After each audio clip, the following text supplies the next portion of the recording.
এই সহজ সরল মেয়েটি ব্যাংক থেকে কোটি টাকা চুরি করবে। আসলে এগুলো মূলত ব্যাংকের পুরাতন টাকা। এগুলোর বদলে নতুন টাকা বানানো হবে আর এগুলোকে ধ্বংস করে ফেলা হয়। এই মেয়েটির কাজই হলো এই টাকাগুলোকে আনা নেয়া করা। একদিন টাকার বাক্স নিয়ে যাওয়ার সময় লিফটের অপেক্ষা করছিল। সেই সুযোগে মেয়েটি অত্যন্ত চালাকির সাথে গান শুনতে শুনতে বাক্সের তালা খুলে পাশে থাকা ডাস্টবিনের মধ্যে টাকা রাখতে শুরু করে।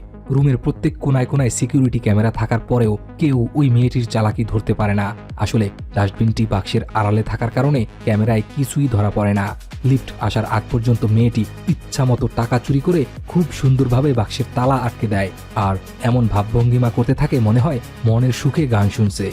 এরপর মেয়েটি টাকার বাক্সটি নিয়ে তার বান্ধবীর কাছে চলে যায়।